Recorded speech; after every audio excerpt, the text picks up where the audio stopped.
Alright, another update in the progress of how the mansion build is going.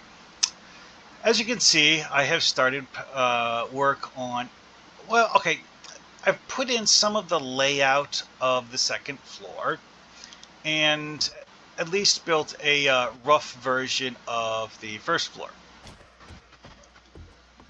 So, haven't put in windows yet, but that's where the window would be, that sort of thing.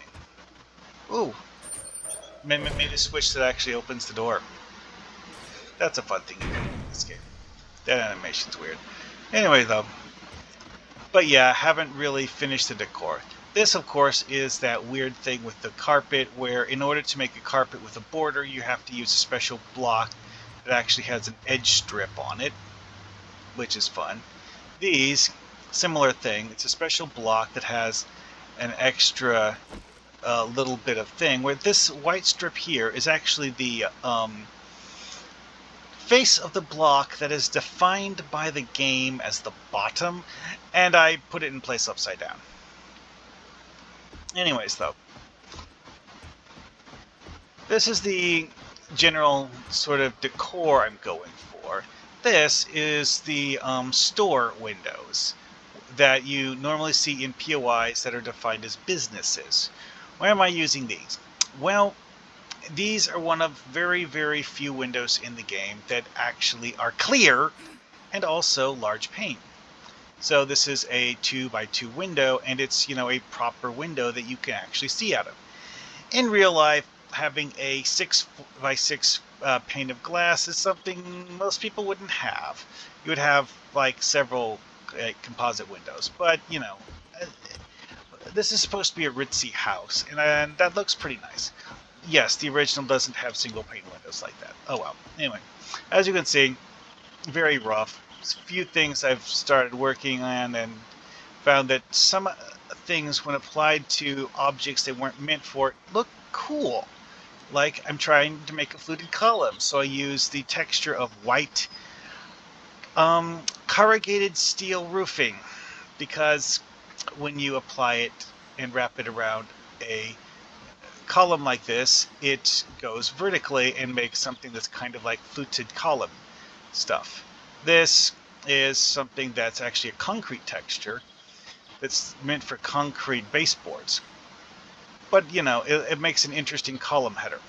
This is just a wood block painted to look like a cabinet, actually. That's what this texture is for. It's like wood cabinetry. These will be replaced with a staircase. Like I said, first floor still rough. One of the conundrums I ran into when figuring out where to put everything is that certain aspects of the map are stupidly easy. Why? Because the original inspiration for this had a blocks or tile size, I should say, not block, tile size that is approximately 3 feet. So each of these frames is approximately a 3-foot block. So, a large chunk of it is something where I can just one for one copy the layout. Just like, okay, 1, 2, 3, 4, done. Like this balcony here, this is exactly where the balcony went. In not exactly the same size, but approximately. See, one of the minor differences is that since this game doesn't have balcony railings that go in the middle of a block, I can't do a half block to make it 2.5 blocks wide. I have to go 3 blocks or 2 blocks and put the railing on the edge of that. Whatever, minor change, barely noticeable. The real change, however, is this. See, because in the original, it's a dilapidated building. And in all 3 versions of it, when you are on the second floor, you do not see any of this. It's just a giant gaping black void in the map. Like, there's nothing to see here. Because of the fact that the games do not actually have a 3-dimensional model of the building. The first game, 2D sprites, like fully flat 2D sprites, were it kind of sort of faked a little bit of a 3D effect by having the character model kind of overlap on whatever tile is behind the character. That's as far as it went.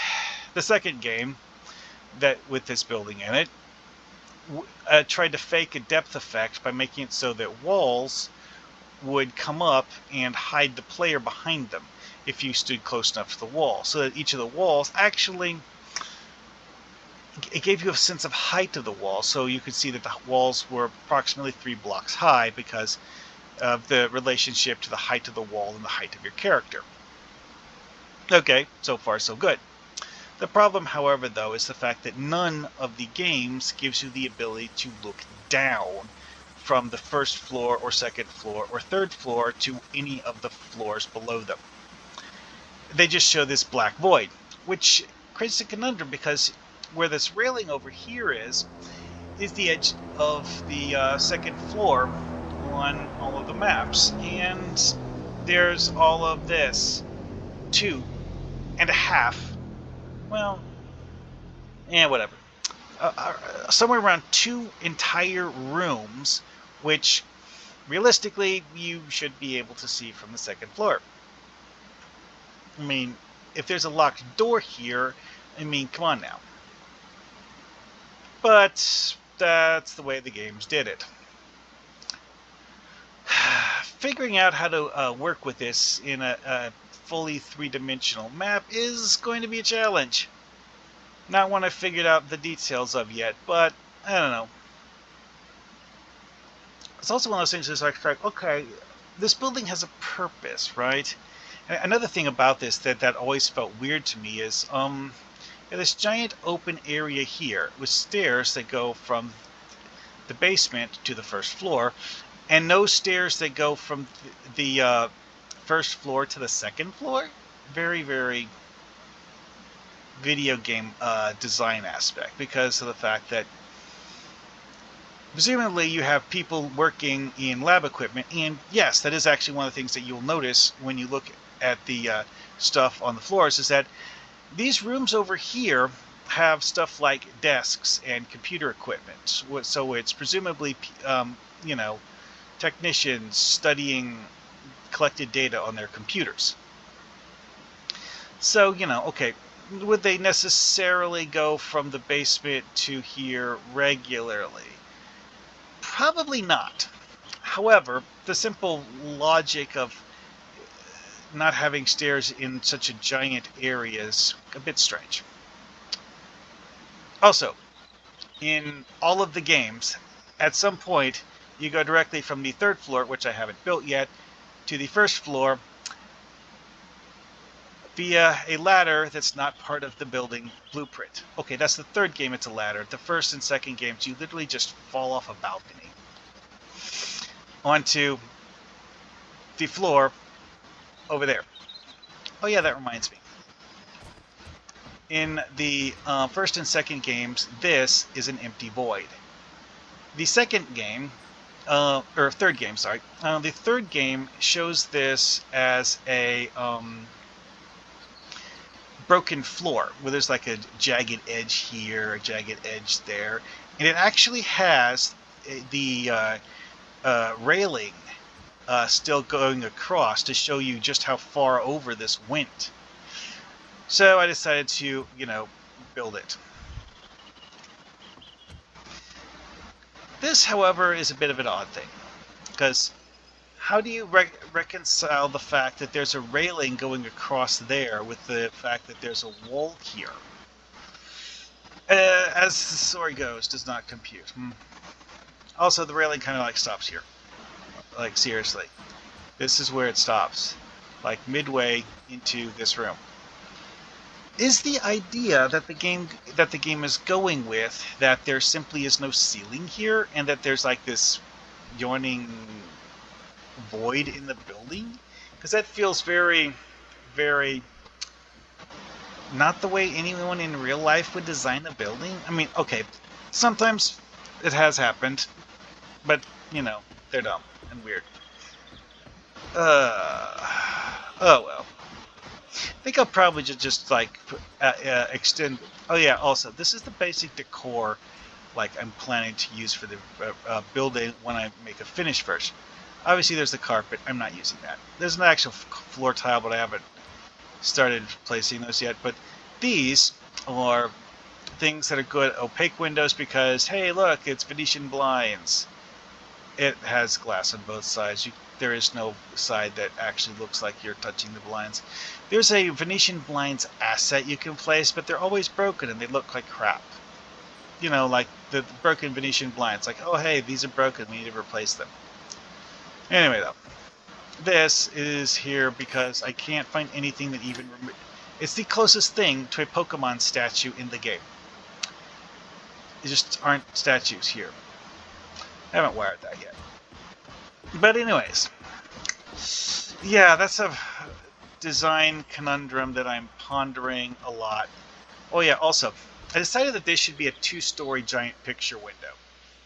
Because this is the room where they have dozens and dozens of plants in pots arranged in rows. Why? I don't know, but it kind of feels like a greenhouse sort of thing. Which again is what makes this whole thing weird, is that having a giant cavernous space because you have an indoor greenhouse makes perfect sense. Having this wall here with the cavernous space going on both sides of the wall is very, very strange. Don't understand it. Ah, well. And again, in the games, there's literally nothing here on the second floor other than a balcony. You don't even see the outline of the tops of walls. You just... nothing. It doesn't even show you a far wall over here. It's like there isn't an exterior wall on this side of the building. On the second floor. Which is strange because when you go up to the third floor, actually, you know what? Now that I think about it, the third floor just doesn't come down that far. I wonder if the level designers were going with the idea that the walls on the second floor on this side had just collapsed or something.